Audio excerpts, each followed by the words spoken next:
Retro. Hi, this is Claudia Gray, the author of several Star Wars books, and you are listening to Dennis and Jay on Podcast Stardust. May the Force be with you.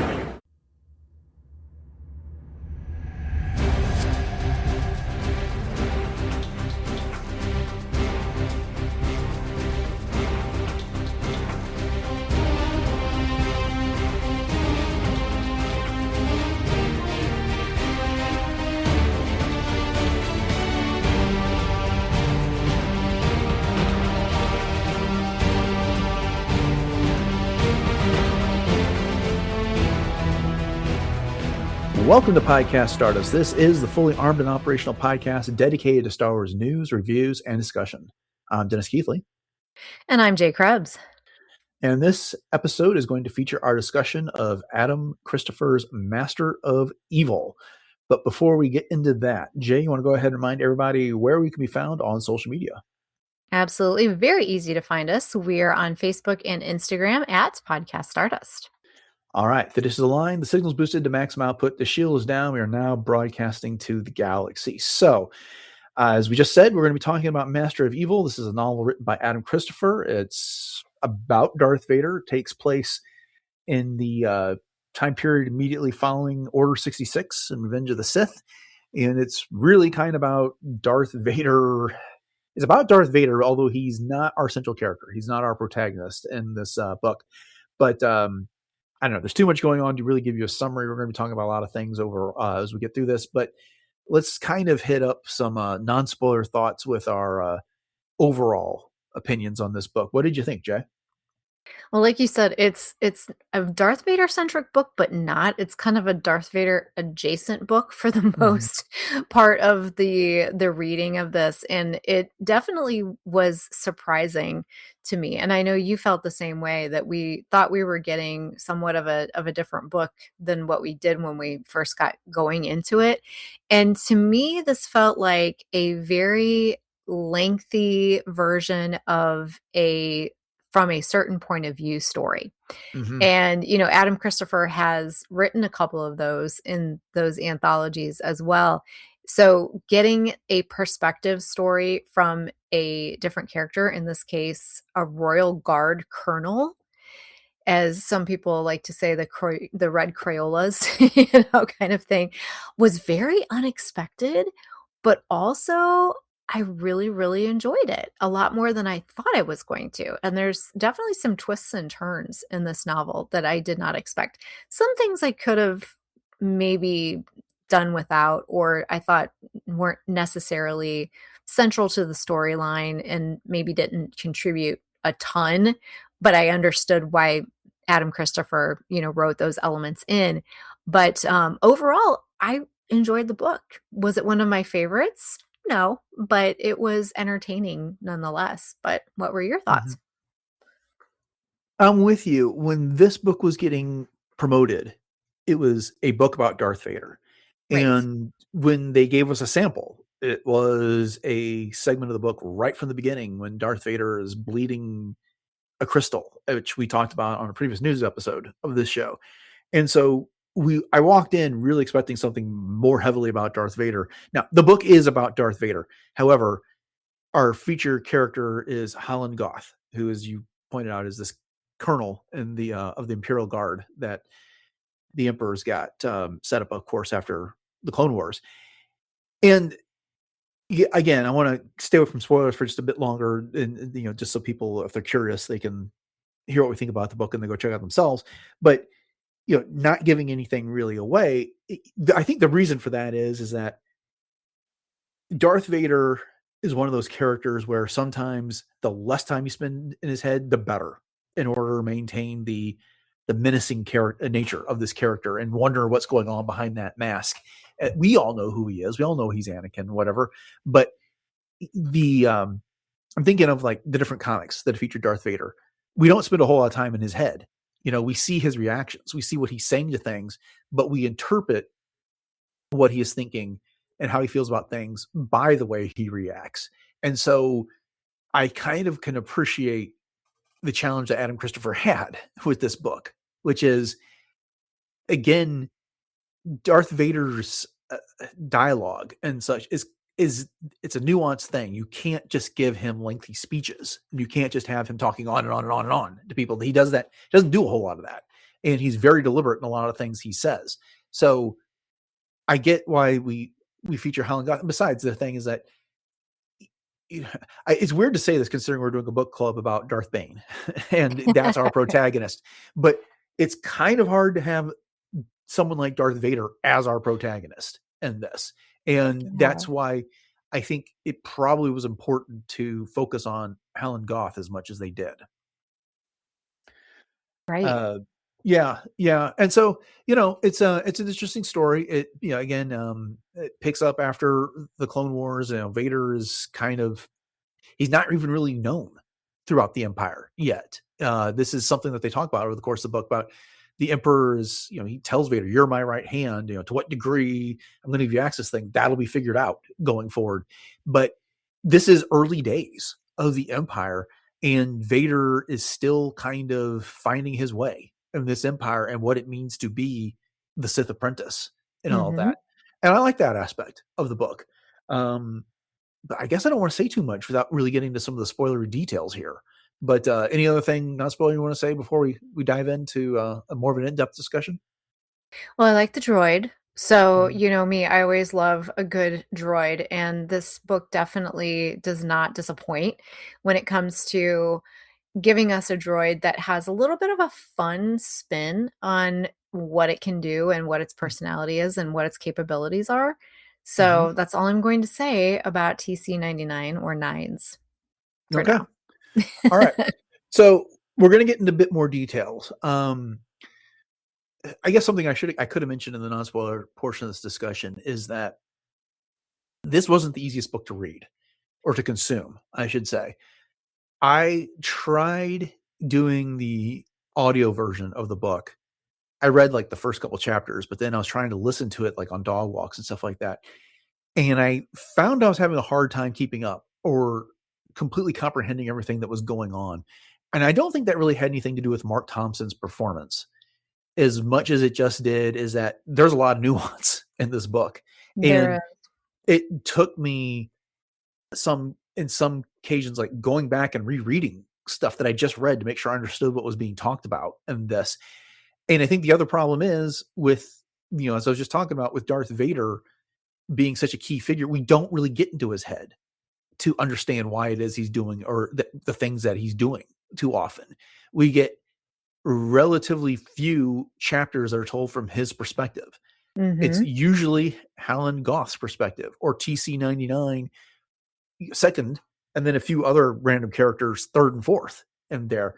But what did you think about the style of the book overall?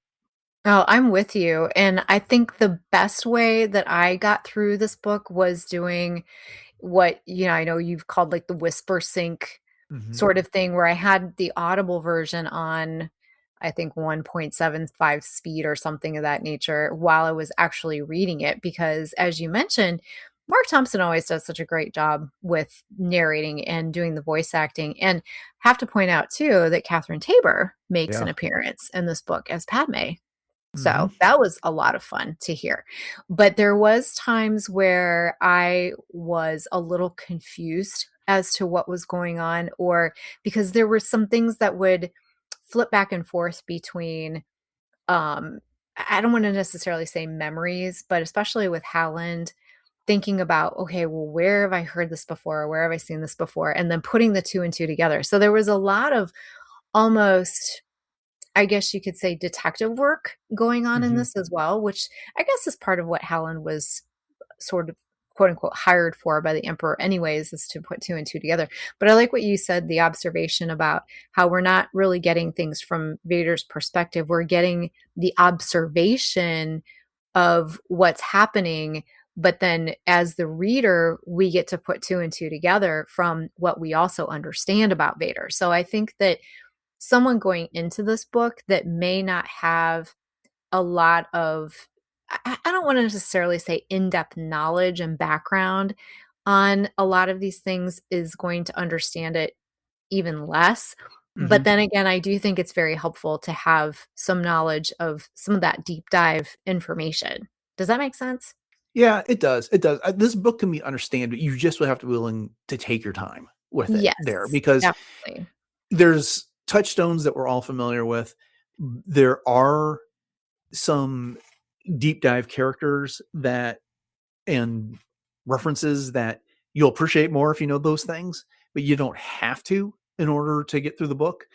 But again, just there's also enough new things that even as experienced Star Wars fans that we are, I was just like, I don't completely understand this. This doesn't remind me of anything else I've seen in Star Wars, which is not necessarily a bad thing. It's just that I can get through a Star Wars book usually pretty quickly because I'm so familiar with that galaxy and that universe. But this time I really had to be more deliberate in the way I got through this in order to fully grasp what was happening. And I'm not sure that Mhm. I entirely do yet, but Yeah. I'm encouraged to. I like this book. I don't want it to come off that I didn't, but halfway through, I was like, I'm just not getting it. And it was then that I switched over to just reading it, and then I started to pick it up a lot better. And I think I was Mhm. enjoying it more than I did. Mhm.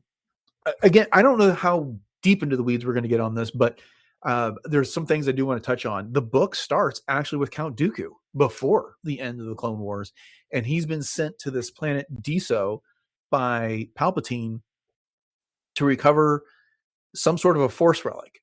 Palpatine doesn't tell him what it is, but he's going to know it when he sees it. And it Mhm. turns out it is this temple that's built around a vergence in the Force, but the temple's been buried, and he basically has to force torture the shaman in order to get the information out of him about where it is so that he can get it. What do you think about Dooku's appearance? Well, that's another thing about this book that I think is sort of a below the surface observation is that it does outline some of the workings of the Sith in Mhm. terms of how much is truly quote unquote teamwork versus how much is being done to serve oneself and to eventually overthrow that master. And I think that this is a perfect example of that with Dooku, in that, yes, he was doing his master's bidding, but yet there was also some motivation by Dooku to maybe preserve his own future Mhm. in a lot of ways with moving this temple. And so, but obviously it ended up backfiring eventually because, as we know, Dooku became very dispensable Yeah. to Sidious, which he never thought would happen. He always thought he was kind of above that. Yeah, there was a couple things that in this prologue, that's this is the only place he gets mentioned elsewhere, but this is the only place he appears, is that he's been sent here, he finds this temple, he has it excavated, and then uses the force to pull it out of the ground, and he has this ship, which we'll talk about here in a second, pull it up with the tractor beam into the cargo area. And prior to this book, a lot of the understanding we had about Dooku was that he's this disillusioned Jedi. He doesn't believe in the mission of the Jedi anymore, and so he's led this confederacy. He's teaming up with Sidious so that they can establish a new order. And he really did view it as a partnership, and he kind of saw himself as being this guy who would be there to lead a new Sith Academy when it was done. The rule of two is going to come to an end, but he starts thinking in this prologue after he realizes that there's some power here for this emergence of the Force, that maybe he doesn't need Sidious, and maybe he'll Mhm. supplant him, and maybe it's just too bad for Sidious that he didn't come himself to discover this temple and excavate Yes. it here. So there is some treachery behind Dooku, or at least the potential for it. Now, I kind of wonder if that doesn't have to do with the Vergence itself and there, because skipping kind of a little bit to the end, this Vergence really kind of shows people what they want to see in some ways, Mhm. or Mhm. it preys upon their desires in a way, and then it kind of shatters their illusions if you spend enough time with it. Yeah, it's kind of like a tuning fork for the Force almost, Uh-huh. but it's also a mirror in what you may not want to see, but what you need to see.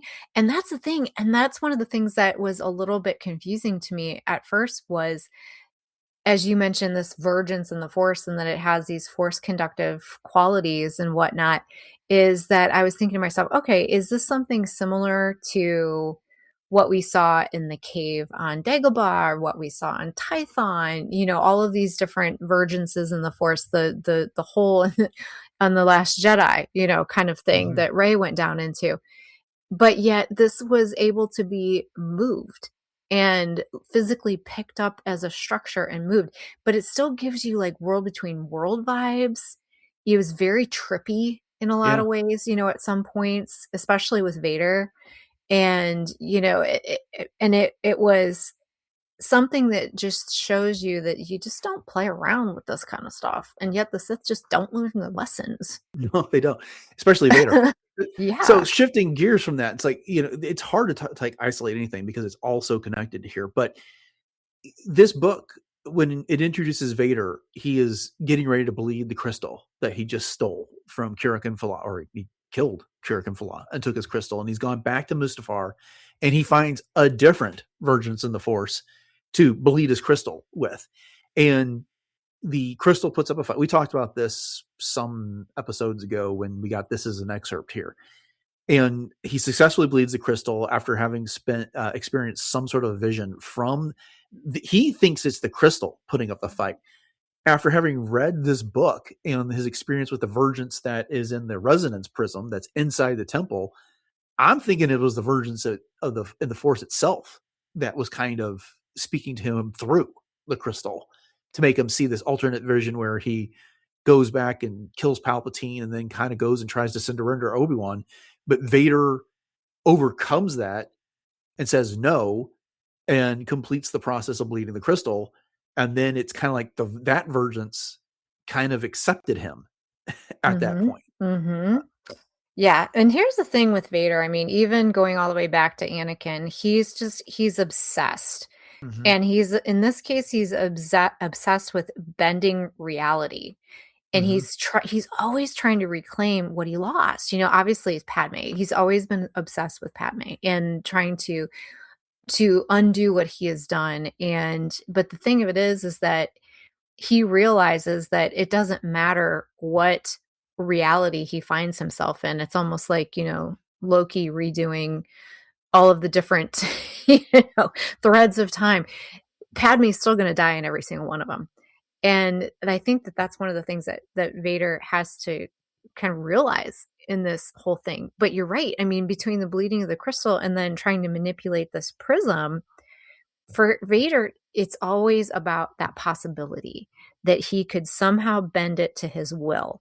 And it doesn't necessarily give him like hope of any kind, but yet he's constantly failing at these things. And I think, you know, in the end, he in some ways sort of accepts that destiny and then just ends up embracing it. Yeah. You know? So, yeah, there's so much to talk about here, and I'm not even sure that it's hard to do. So, you know, what ends up happening is that Anakin / Vader, he bleeds the crystal and he goes back to see the Emperor, and then the Emperor pairs him up with Halland Goth, and Goth is supposed to spy on Vader to keep tabs on him.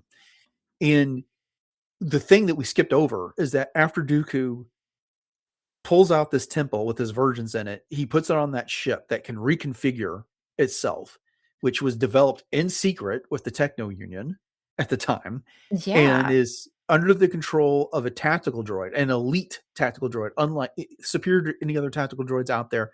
And he basically sends the ship into hyperspace, and it stays there in place in one spot in hyperspace, which was kind of a cool idea. But then Dooku tells the Emperor that it was destroyed upon there was some sort of system failure, and when it jumped into hyperspace, it ionized and was destroyed.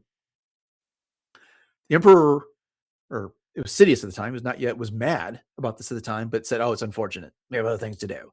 But now he's sending Vader back to Deso to look for this vergence. So it's pretty clear to me that Sidious knew Dooku was lying but just decided to tuck that away for another reason later on that. Yeah. And I get the impression that the Emperor wanted this vergence, but maybe he knew that it wasn't really anything that they were going to be able to use to enhance their abilities in the dark side, and it was going to be more useful in his training of Vader. But what are your thoughts on that? Yeah, it's almost like he was sending Vader almost like a wild goose chase or wild bantha Mhm. chase, because like you said, I think Sidious did sense the fact that Dooku was trying to pull one up on him, Mhm. when he did this all in secret, and because that's the way of the Sith. I mean, that's Right. how they are meant to be, is that the apprentice is supposed to overthrow the master eventually. And so for Sidious, it was all kind of a game. They're different chess pieces in the game kind of thing. And how ironic is it that Anakin, former Vader Anakin, was sent to spy on Palpatine, and now Sidious slash Palpatine has someone spying on Vader. Yeah. Hmm. Yeah. It's, I think it's the more I'm thinking about this, I think Sidious knew what he was doing, knew exactly where all this was going when he sent Vader on this mission. So again, there's so many details to talk about. Halland Goth, again, we've already described him as this colonel with the Imperial Guard. He's in charge of the Imperial Guard. He's also critically ill. Mhm. He's terminally ill. He's got something called Kangel's disease. And I don't know that you need to know a whole lot about it, but it's basically his days are numbered with this. He gets an intense burning sensation. He gets these crazy nightmares. And what do they call it? The soul nitro is the drug that he Mhm. uses. Yes. And TC-99, the droid, is the one that administers to him because he's been altered by Halland. He's a standard protocol droid that has got a little cartridge reader that he can use to take advantage of other droid matrices and learn their skills. And so they're running out of this drug, and it's not the ability, the drug to control his bouts with this disease lessens just about every time he uses it. And the effect of the drug becomes minimized. He'll have another bout with this Kegel disease and the hot burning sensation, stuff like that, faster than he did the time before. But I think the point is, it doesn't ever come out and say that the Emperor knew that Halland had this disease, but I'm beginning to think he did know this, and he knew that Halland Goth was somebody he could keep tabs on, and he knew Vader was about to go off on this mission because Vader is obsessed with being able to bring people back from the dead or keep people from dying. He taunts Vader with that when he first on the mission is like, "Oh, you really like that story?" Of course, he's talking about the tale of Darth Plagueis the Wise on this, Mhm. and Mhm. Vader's saying, "You promised me knowledge," and this comes right after the Emperor said, "You desire power. That's good. That's what a Sith should do. But you also want knowledge. Now that's tricky. I will determine when you learn the things that I want you to learn." And Vader finally talks back to him at this point, which is, "You promised me knowledge," and the Emperor force lightnings him for his trouble for saying that. But then Yeah. it's like he's sending Vader on this quest almost kind of to try and disabuse him of this notion that he's going to be able to bring back Padme on it Yes. and to Yes. focus on things going forward. Yes, and he was always everything that we've ever seen where Vader's trying to, as you said, cheat death, try and bring back Padme or whatever, bring people back. Sidious has always kind of almost pushed him over the edge only to bring him back Mhm. in ways that are torturous. And it's very interesting the way that Halland has this Kangel's disease that he also is now trying to cheat death. And then he Yeah. figures out who Vader is. And then he feels like, oh, if he could figure it out, then maybe he can share his secrets with me, kind of thing. So there was Mhm. actually a point in the book where I was thinking to myself, could Vader have ever entertained the idea that perhaps Halland could be his apprentice? But obviously he wasn't force sensitive. Mhm. But, it's kind of this weird parallel between the two of them that I thought was actually pretty clever. Yeah, because Vader has these moments of compassion in this book, where Yeah. at one point, after they go to Deso and they don't find the temple at first, and Vader, there's a shaman here that, the same one that Dooku interacted with, Vader captures and brings back so he can get some information out, because Vader believes that this versions exists, this temple still exists. But Vader lies to the Emperor that says, oh, this is just a wild goose chase.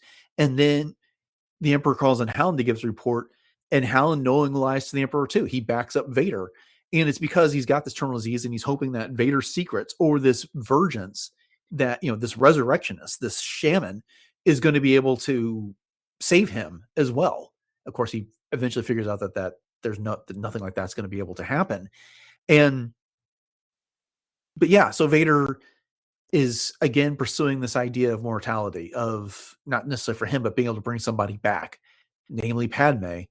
And so he goes off, and this is one of the parts I was getting confused about why he was doing so many of the things that he was doing, because he was there and then he wasn't. And then suddenly no one can find him, but Halland suddenly does.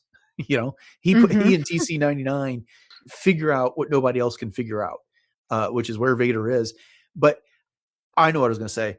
I think the Emperor had an idea that Halland had this terminal disease, that he'd want the same things Vader would want, but Halland's going to be so much easier to track than Darth Vader is going to be.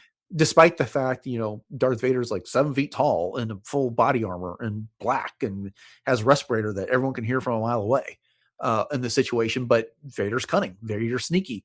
Vader's got, the Force as his ad leg. Halland does not. Right.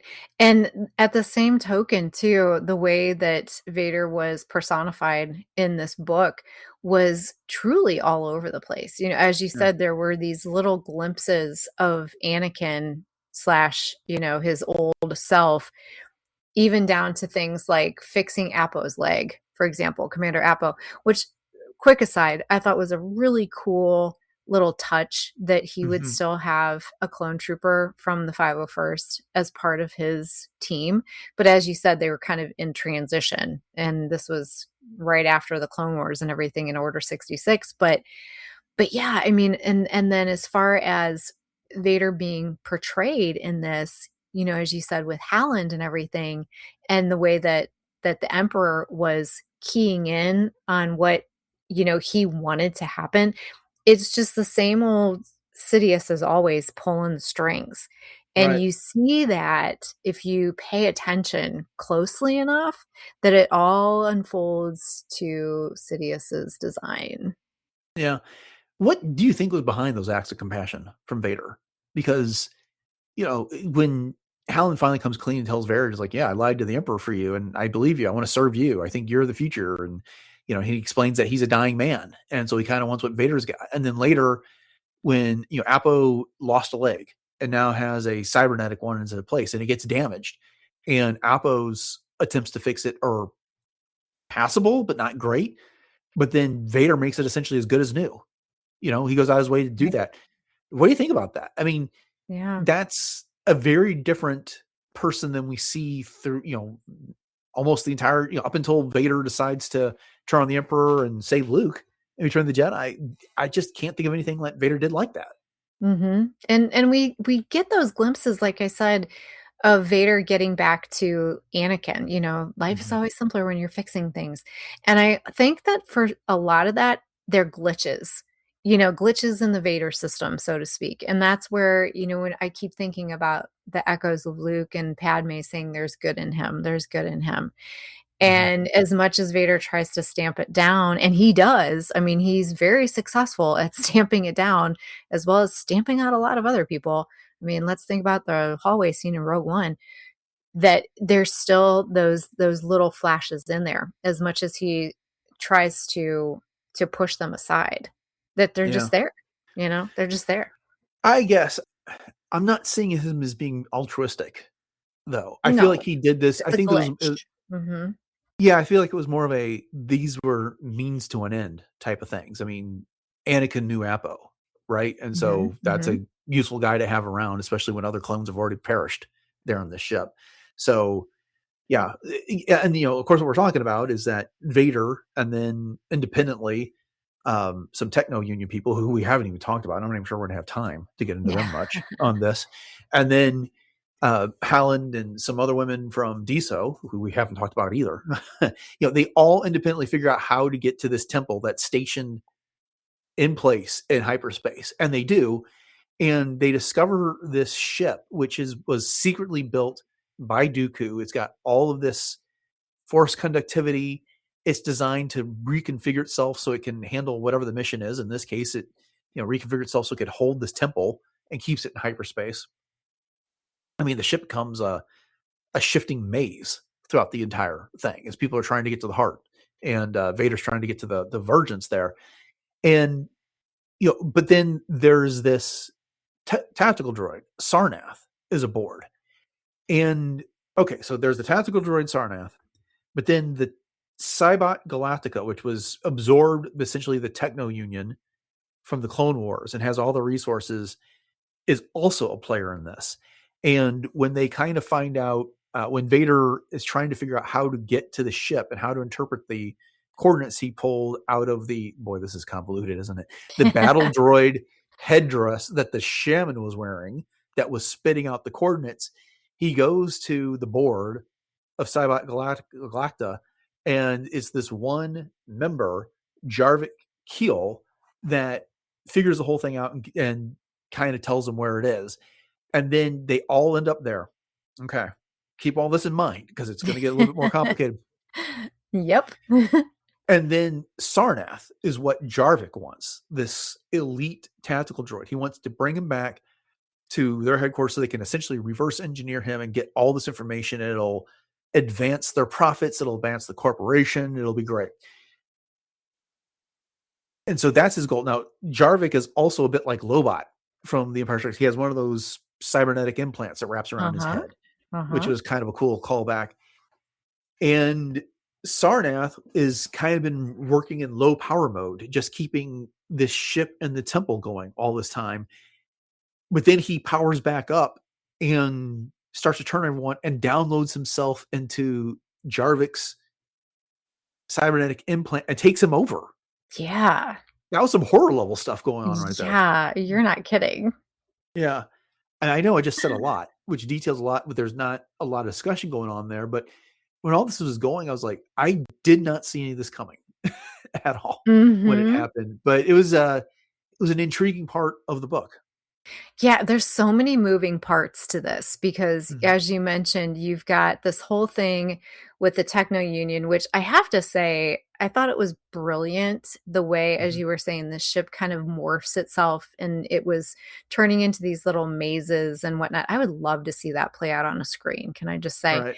And then, as you mentioned, you've got the whole thing with Diso and the shaman. You've got the shaman's wife and the daughter who end up coming along for the ride, and so to speak. And what I liked about that was the world building of Diso, and once again just seeing how the Force is portrayed, I guess you could say, in different understandings across the galaxy. As you were talking about with the super tactical droid, again with Dooku, it brings me back to the idea of Kalani. Do you remember Kalani? His super tactical droid that he had, and his ability to ally with the Techno Union and all of the things. But again, you've got all these moving parts that they're trying to, with Jarvik Keel and and this Cybot Galactica droid, and all these things like taking over. There's so many things that, again, if you're not keeping up with the story, you can sort of get lost in the between the cracks kind of thing. But it does make sense in the end how it all ends up working out. But it is a lot of that horror element to it, that it being taken over by a droid and losing yourself in the process. And that's exactly what ends up happening here. And then with TC-99 and his whole ability for learning these matrices, and then he gets taken over by Boxer. this boxer, and having this alternate personality. And the only thing that brings him back is his ability to rely on these stories, almost like it reminded me of the Star Wars version of like Grimm's fairy tales, Mm-hmm. where you have these different fictional planets and the things that go on. But that's how he and Halland were able to, it was almost like their code language, where they were able to communicate with each other. And then Halland was able to pull TC-99 out of that with almost like a safe word kind of thing, Right. So gosh, there's so much going on here. Yeah. And we could probably talk about this for another 45 minutes, but I want to start working on winding things down here a bit and just touch on a couple higher things, high points here. So Vader gets, of course, to the temple. He finds the center, which has got this resonance prism crystal thing. It's like a big piece of obsidian, and he interacts with it. He tries to bleed it to take control of it, which doesn't really work, but he has a number of visions. He ends up fighting himself during this whole thing. And then an apparition of Vader. You brought the whole mirror thing, which was, and that we got to see that. There was this like husk like Vader wandering around the ship for a while. That was based on Vader's interaction with the crystal himself, and which is the versions. And at one point, so he fights with himself. His shadow self points out to him. I can't recite the entire conversation, but the conclusion of it is that the master doesn't make the apprentice makes the master, which was kind of, and I think that was insightful for Vader, which is that the Sidious is promising all this knowledge, but he's really absorbing all of Anakin's hate and fear and anxiety to draw like all this power on the dark side. So I thought that was pretty cool. Yeah. But then he has that vision of weird things with Padme. The different, his appearance degrading, her turning into a Darth Vader type character. But at the end, she basically says that, I can't come back. I'm not here. I'm gone. And, and this is where you hear Kat Tabor's voice. I sat up straight when I heard it. I was like, really? They aren't having Mark Thompson read these lines. They got Kat Tabor. That's pretty cool. And she basically tells him it's not happening. Now, that won't prevent him from trying later in a different medium, but of getting back to her again. But yeah. And then to put a bow on things, this temple and the ship it's on all get destroyed as they get back into the planetary atmosphere.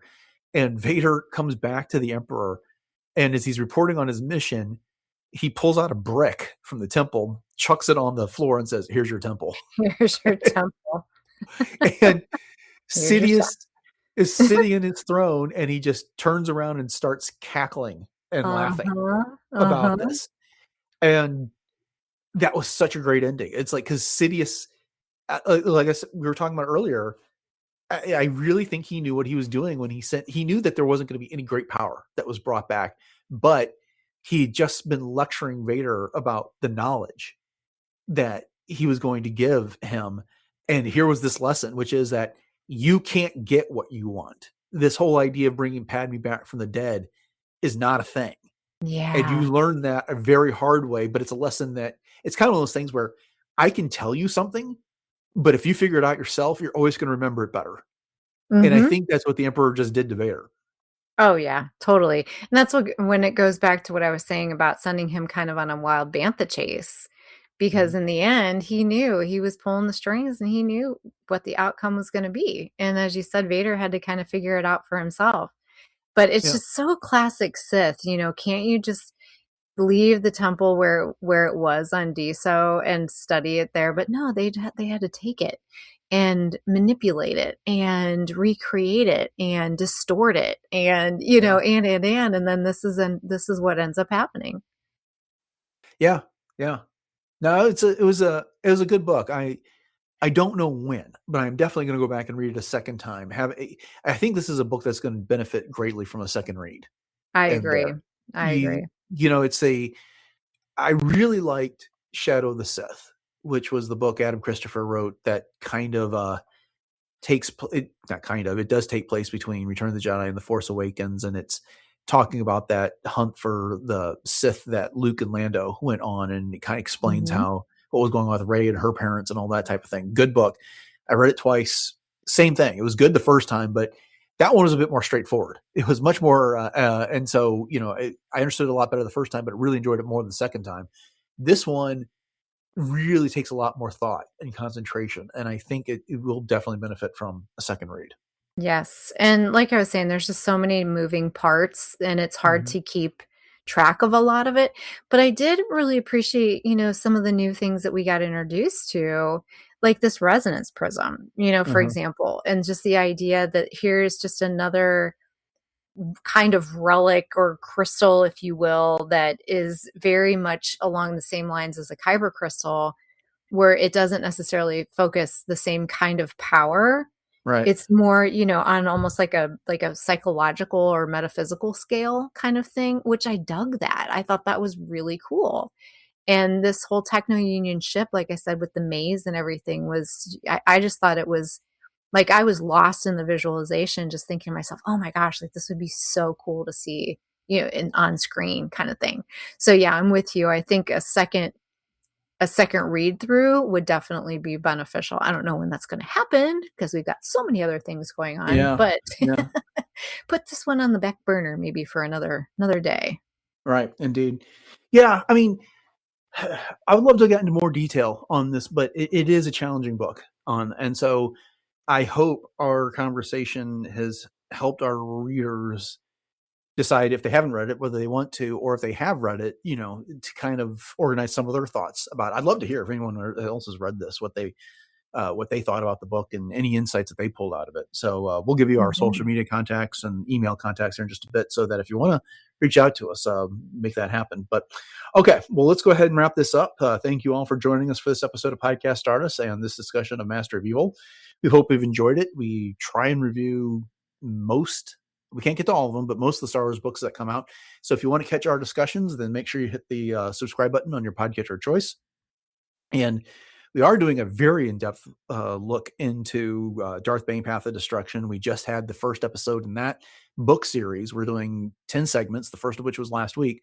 And we had a lot to say about that book. And I'm really glad we divided that one up the way we did. And so Mhm. you can catch that. You don't have to be subscribed, but it'll come automatically if you do. And then if you want to catch more episodes of the podcast where we are covering everything from the Clone Wars, our monthly movie breakdown segments, and Jay's World Between Worlds segments, hit that subscribe button on your podcatcher of choice. You can go find all the past episodes of retrozap.com, all previous 997 of them, and some other great podcasts that are on the network while you are there. Jay, you want to go ahead and remind everybody what our social media contacts are? Absolutely. So you can hit us up on Facebook and Instagram at Podcast Stardust, and you can always interact with us through DMs and things like that as well. We'd love to know if you've read this book, as Dennis said, what your thoughts are. You can, throw some things on your story, tag us. We'd love that. You can check out all of our Pinterest boards as well. And we do have our 2 YouTube outlets that are dedicated to all of our episodes as well. No video, just audio, but you can subscribe to both of those at YouTube and YouTube Music. And then we are just 2 episodes away from our big 1000th celebration episode.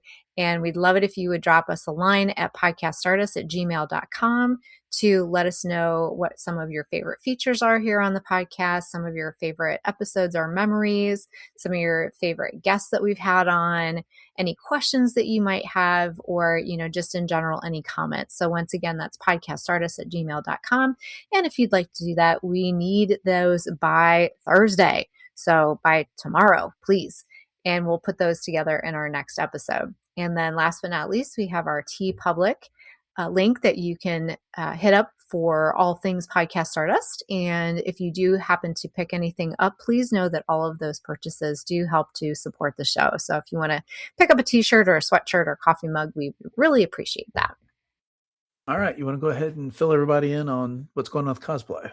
Sure. So you can check out all of my cosplay antics at my Instagram, which is jsnipscosplay on Instagram. I was going to say at gmail.com, although I do have an email address. So, and that's exactly what it is. If you want to drop me a line over there. So getting ready to gear up for Fan Expo Cleveland next month. So just check out all my stories and my feed for all the fun things going on. All right.